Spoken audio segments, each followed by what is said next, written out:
ഇതെന്താ സാധനം എന്ന് മനസ്സിലായോ? നല്ല എസ്തറ്റിക് ആയിട്ടില്ലേ, ഇൻസ്റ്റാഗ്രാമബിൾ. ഇത് വേറൊന്നും അല്ല കേട്ടോ, നമ്മുടെ സമോസ ചേട്ടാ. ഇത്ര ലുക്കിൽ വരുന്ന സമോസ ചേട്ടൻ നിങ്ങൾ എവിടെയെങ്കിലും കണ്ടിട്ടുണ്ടോ? ഞാൻ എന്തായാലും എവിടെയും കണ്ടിട്ടില്ല. ലുക്ക് മാത്രമല്ലെന്നേ, ഭയങ്കര ക്ലീനാണ് അവിടെയൊക്കെ. നല്ല നീറ്റായിട്ടാണ് അവരെല്ലാം ചെയ്യുന്നത്.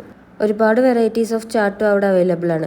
ഞാൻ വാങ്ങിച്ചത് സമോസ ചാട്ടാണ്. ഓർഡർ ചെയ്യുന്ന ടൈമിൽ തന്നെ അവരെന്നോട് ചോദിച്ചായിരുന്നു ദഹി ഇട്ടിട്ട് വേണോ അല്ലെങ്കിൽ ചോല ഇട്ടിട്ട് വേണോ എന്ന്. ഞാൻ ദഹിയാണ് ചൂസ് ചെയ്തത്.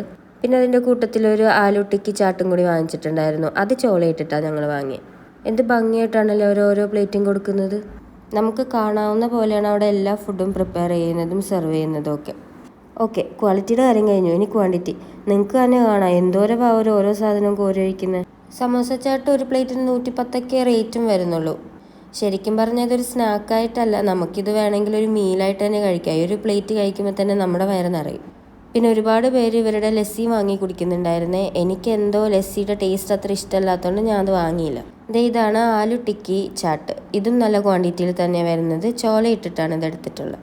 ഈ സ്ഥലം ഇപ്പോൾ ഒരുപാട് പേർക്ക് മനസ്സിലായിട്ടുണ്ടാവും. ഒരു സമയത്ത് വൈറലായ സ്ഥലമായിരുന്നു ഇത്, നമ്മുടെ പനമ്പള്ളിയിലുള്ള തഹീലിയാനി. അപ്പോൾ ഓക്കെ, ബൈ.